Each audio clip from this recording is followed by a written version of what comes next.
नमस्कार, KP news 24/7 में आप सभी का स्वागत है। मैं हूं पूजा आपके साथ। आइए सबसे पहले देखते हैं मुख्य समाचार। चिटकुपा के मुतंगी गांव में शुक्रवार को पीकेपीएस के अध्यक्ष और उपाध्यक्ष के हुए चुनाव। अध्यक्ष और उपाध्यक्ष चुने गए। कर्नाटक सरकार माइक्रो फाइनेंस फर्मों पर सख्त नियम लागू करने तैयार, बोले गृह मंत्री परमेश्वर। सरकारी स्कूलों की निगरानी करेंगे जनप्रतिनिधि। विधायकों की अध्यक्षता में राज्य सरकार द्वारा समिति बनाने पर हुआ विवाद। अब किसानी करूंगा, राजनीति छोड़ रहा हूं। वाईएसआरसीपी सांसद विजय साई रेड्डी ने किया ऐलान, पार्टी को थमाएंगे इस्तीफा। नेपाल जाना था, पहुंचा दिया चुरेली डैम। यूपी के बरेली में गूगल मैप ने फ्रांस के टूरिस्ट का भटका दिया रास्ता। चीन ने हाल ही में कबूल किया है कि वो बना रहा है वाटर बॉम्ब।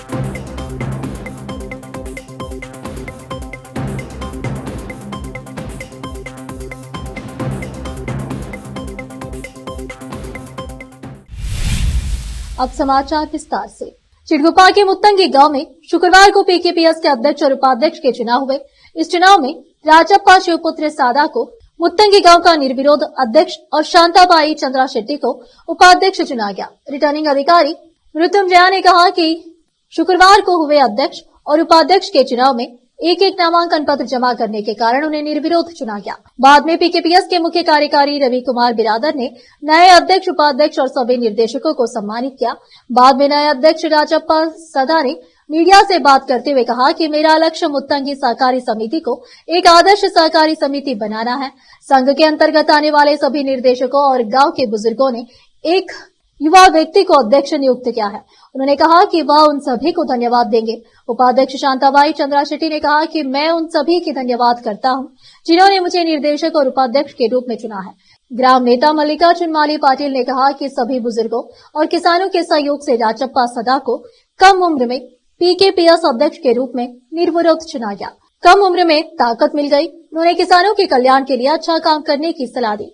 निर्देशक अली उस्मान साहब, श्यामराव बोजू, वीरप्पा कंटेप्पा, सुरेश रतन सिंह, षणमुखप्पा नरसप्पा, सवित्रा नंदू, शांतिबाई, माणिक हनुमंता शिवप्पा, अहमद पटेल, इसामुद्दीना, वैजनाथ पुजारी, अमर पांचाळ, नीलकंठ राठौड़, वीरभद्रप्पा बर्नपुर, विजय कुमार एकली, मेजर शिवपुत्रप्पा, सदानारायण रावदास, अशोक पुलिस पाटिल, प्रकाश चलमट्टी, गुंडप्पा मादरगी, गुरुपादಯ್ಯ स्वामी, षणमुख बाबा पटेल, श्रीनिवास, परशुराम नायक, भद्रपुर जैसे, प्रमिला शंकर कर्मचारी, परशुराम यलालिंग, प्रभु विकास, संजुम जयसिंह, शेष जयसिंह, चंदर, मल्लिकार्जुन सुभाष, काशीनाथ कारवारी और अन्य उपस्थित थे। चिटकुपा से केपी न्यूज के संवाददाता ताजिम की रिपोर्ट।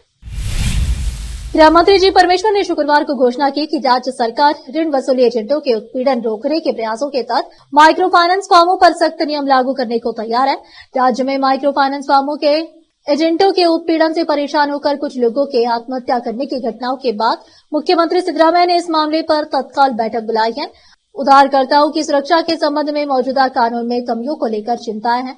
उन्होंने कहा कि सरकार ने माइक्रो फाइनेंस कंपनियों को उधारकर्ताओं को परेशान करना बंद करने का निर्देश दिया है। परमेश्वर ने कहा कि उधारकर्ताओं को ऋण लेते समय वचन देना आवश्यक है, लेकिन माइक्रो फाइनेंस कंपनियां अक्सर उद्देश्य बताए बिना उनसे कई दस्तावेजों पर हस्ताक्षर करवाते हैं, जिससे उधारकर्ताओं को पता ही नहीं चलता कि वे किस बात पर सहमत हो रहे हैं। उन्होंने कहा कि माइक्रो फाइनेंस कंपनियां लोगों को परेशान करती है और उनकी संपत्ति जब्त कर लेती है। हमें इस समस्या से निपटने के लिए कानूनी समाधान खोजने की जरूरत है। सरकारी स्कूलों में नामांकन और शिक्षा की गुणवत्ता में सुधार के लिए विधायकों की अध्यक्षता में तालुका स्तरीय शिक्षा सुधार समितियां गठित करने के हालिया सरकारी आदेश से विवाद खड़ा हो गया है। शिक्षाविदों और अन्य हितधारकों ने इस कदम पर आपत्ति जताते हुए दावा किया है कि यह निर्णय असंवैधानिक है और शिक्षा के अधिकार आरटी अधिनियम का उल्लंघन करता है। कर्नाटक राज्य सरकार ने एक आदेश जारी कर सभी उप निर्देशकों, डीडीपीआई और खंड शिक्षा अधिकारियों बीईओ को विधायकों की अध्यक्षता में तालुक स्तरीय शिक्षा सुधार समितियां गठित करने के लिए तत्काल कदम उठाने का निर्देश दिया।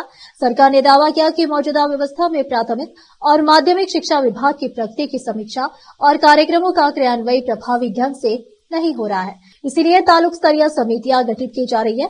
समितियों को छात्रों के नामांकन, उनकी उपस्थिति की निगरानी करने के अलावा अपने अपने तालुकों में शिक्षा की गुणवत्ता में सुधार के लिए कदम उठाने का काम सौंपा जाएगा।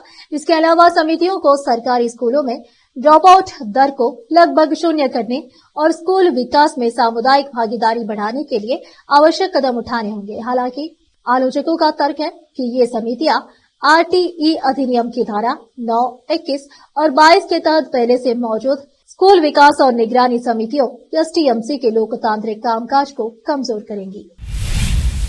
सामाजिक, आर्थिक और शिक्षा सर्वेक्षण रिपोर्ट जाति जनगणना के बारे में सभी मीडिया रिपोर्ट को झूठा करार देते हुए कर्नाटक के पिछड़ा वर्ग विकास मंत्री शिवराज तंगडंगी ने शुक्रवार को कहा कि सरकार को इसे जारी करने में कोई आपत्ति नहीं है। यह स्वीकार करते हुए कि कुछ लोग रिपोर्ट को सार्वजनिक करने का विरोध कर रहे हैं। तंगडंगी ने कहा कि अभी तक रिपोर्ट ट्रेजरी में सुरक्षित रूप से दर्ज है और किसी ने भी इसे नहीं पढ़ा है। जब मुख्यमंत्री सिद्धरामैया हमें निर्देश देंगे, हम रिपोर्ट उनके समक्ष रखेंगे। मंत्री ने आग्रह किया कि रिपोर्ट का विरोध करने वाले लोगों को सर्वेक्षण के निष्कर्षों के बारे में अफवाहों पर ध्यान नहीं देना चाहिए। उन्होंने कहा कि रिपोर्ट के निष्कर्षों की जानकारी किसी को नहीं है। मदरसा इस्लामिया अकबरुल उलूम करीम कॉलोनी जहीराबाद में पहली बार 60 छात्रों को पवित्र कुरान याद करने की बड़ी खुशी मिल रही है। इस खुशी में बुधवार 12 फरवरी को मगरिब की नमाज के बाद मदरसे की ओर से एक हिफ्ज़े कुरान मुकम्मल करने का जलसा व दस्तार बंदी आयोजित किया जा रहा है, जिसमें मौलाना अबू अब्दुल्ला सलाम कमर साहब चतुर्वेदी बिहार और मौलाना पीएम मुजम्मल रिशादी वाला जाही बेंगलुरु के विशेष भाषण होंगे। हजरत मौलाना अब्दुल वहीद नोबानी नक्शबंदी खलीफा हजरत मौलाना कामलुर रहमान साहब हैदराबाद के हाथों से दस्तार बंदी की जाएगी। शायर इस्लाम मोहम्मद हुसैन सागर निजामाबाद और हफीज जुनैद खैरी जहीराबाद नाते शरीफ पेश करेंगे और हफीज अब्दुल माजिद बिलाली नाजी मदरसा किरात पढ़ेंगे। इसके अलावा स्थानीय उलमा मौलाना अतीक अहमद कासमी, मौलाना अब्दुल मुजीब कासमी, मुफ्ती अब्दुल सबुर कासमी, मुफ्ती नजीर अहमद हुसमी, स्थानीय अमीर जमात इस्लामी के अध्यक्ष नाजिमुद्दीन गौरी, अफसर पाशा कादरी भी संबोधित करेंगे।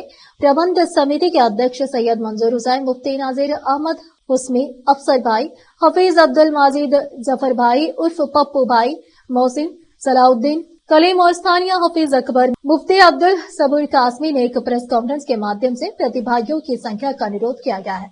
इस मौके पर पोस्टर की रस्में इजारा भी की गई और प्रेस मीट में मौलाना मोहम्मद रफी, मुफ्ती मोइन, मुफ्ती सिराज, मुफ्ती ओबैदुर रहमान, मौलाना हिमायत, हफीज रफीक, हफीज अब्दुल कादिर, हफीज अब्दुल समी, मौलाना फयाज, हाफिज जुनैद, हाफिज मुजिमिल, हाफिज महबूब, हाफिज उस्मान, माजिद भाई पान की दुकान, फसी वसीम, यूनिस नालकल मास्टर, हिदायत अली, अब्दुल कादिर मेडिकल, हाफिज मुजीब, हाफिज अब्दुल हफीज आदि उपस्थित रहे। जहीराबाद से मोहम्मद नेमतुल्लाह की रिपोर्ट। अब फिलहाल लेते एक छोटा सा ब्रेक।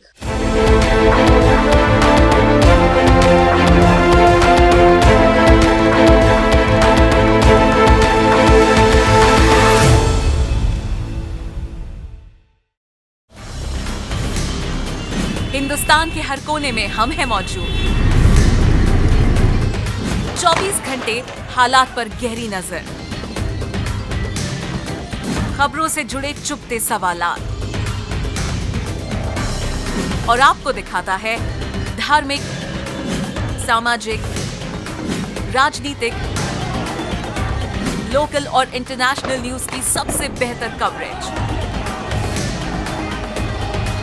जो आपको रखती है हर पल बाखबर। देश और दुनिया भर की खबर के लिए देखते रहें KP news 24/7। Noor education trust Bidar की ओर से चलाए जाने वाला Noor MEd and BEd college Bidar, recognised by NCTE Delhi and affiliated to Bidar University, Bidar. Admission are open for the academic year 2023-24. विशेषज्ञ और सक्षम शिक्षकों द्वारा शिक्षा प्राप्त करने के लिए नूर एमएड एंड बीएड कॉलेज में दाखिला लें और शांत वातावरण में शिक्षा प्राप्त करें। बीदर शहर में बेहतर शिक्षा का एकमात्र केंद्र Noor MEd and BEd college, Shahpur gate, Bidar. Phone numbers 9945283920, 8482221297।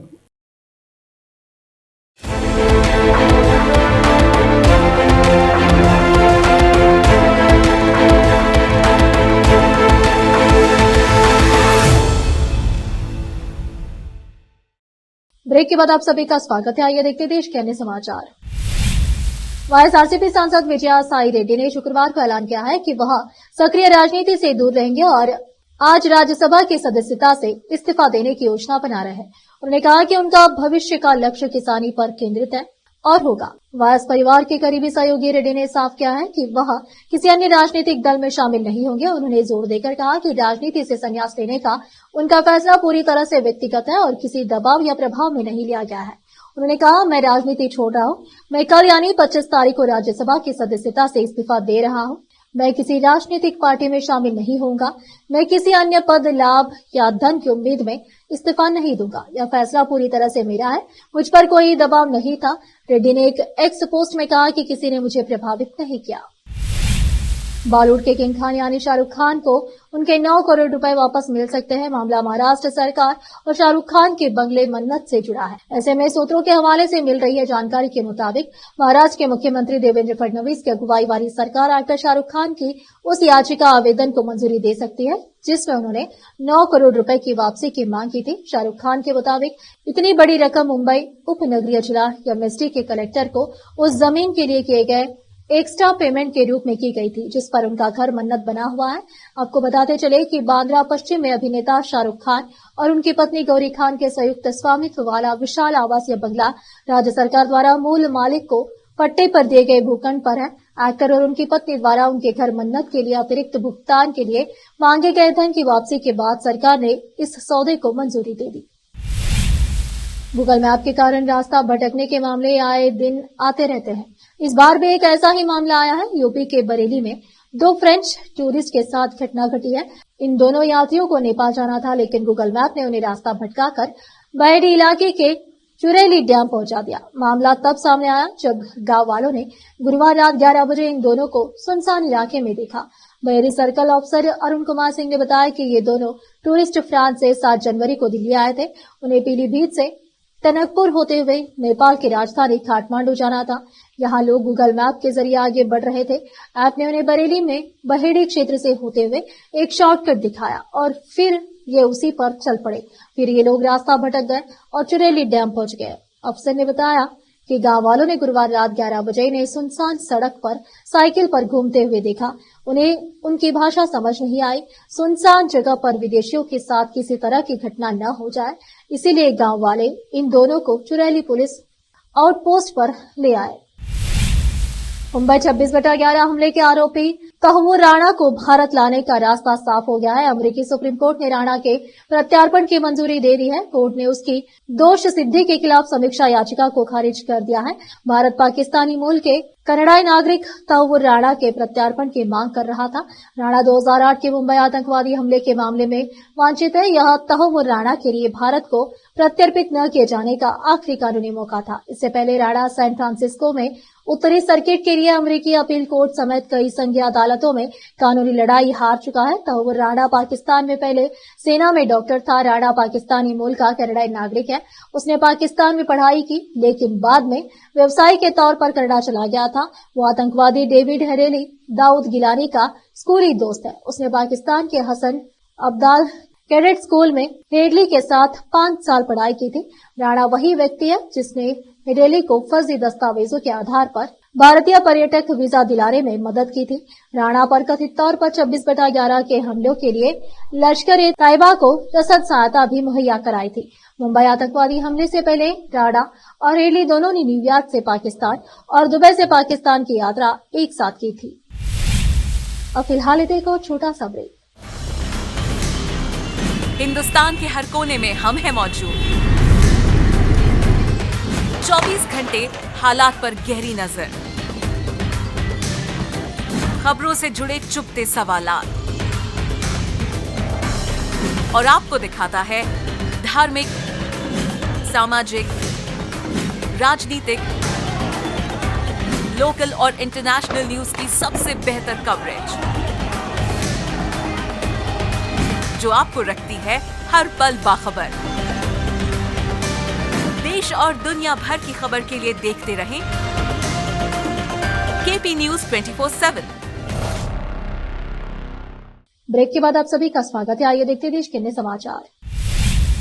कभी बॉलीवुड की फेमस एक्ट्रेस रह चुकी ममता कुलकर्णी अब किन्नर अखाड़े की महामंडलेश्वर बन गई है। उत्तर प्रदेश के प्रयागराज में चल रहे महाकुंभ में शुक्रवार को ममता कुलकर्णी किन्नर अखाड़े की महामंडलेश्वर बनी। पहले उन्होंने संगम में 3 बार डुबकी लगाई, फिर अपना ही पिंडदान किया। इसके बाद अखाड़े में ही उनका पट्टाभिषेक हुआ, जिसके बाद उन्हें महामंडलेश्वर की पदवी दी गई। ममता ने काफी पहले संन्यास ले लिया था। वो साध्वी की जिंदगी जी रही थी। हाल ही में वो 24 साल बाद भारत लौटी है।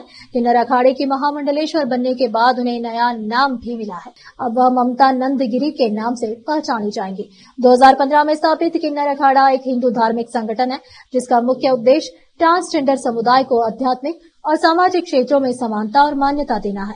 अब ममता कुलकर्णी को महामंडलेश्वर के रूप में नियुक्त करके अखाड़ा अपने संदेश और प्रभाव को और अधिक फैलाने की कोशिश कर रहा है। किन्नर अखाड़े की महामंडलेश्वर बनने के बाद ममता कुलकर्णी ने खुशी जाहिर की।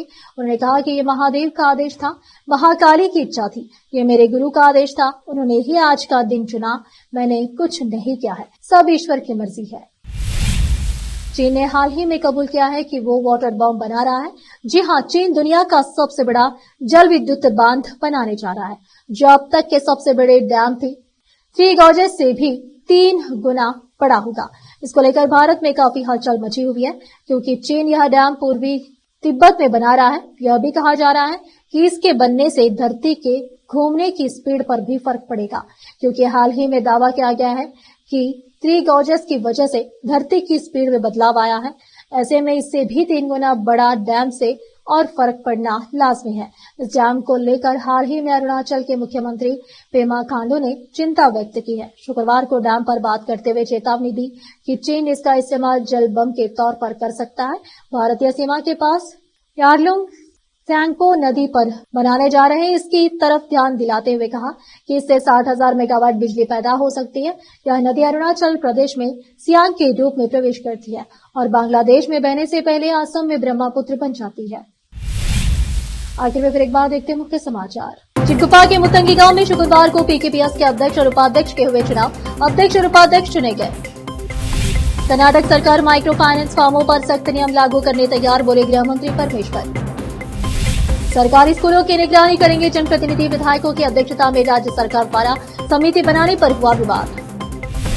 अब किसानी करूंगा, राजनीति छोड़ रहा हूं, वाईएसआरसीपी सांसद विजय साई रेड्डी ने किया ऐलान, पार्टी को थमाएंगे इस्तीफा। नेपाल जाना था, पहुंचा दिया चुरेली डैम। यूपी के बरेली में गूगल मैप ने फ्रांस के टूरिस्ट का भटका दिया रास्ता। चीन ने हाल ही में कबूल किया है कि वो बना रहा है वाटर बॉम्ब।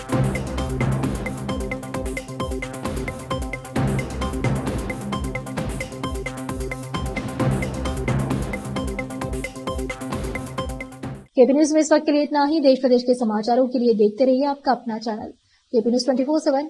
धन्यवाद।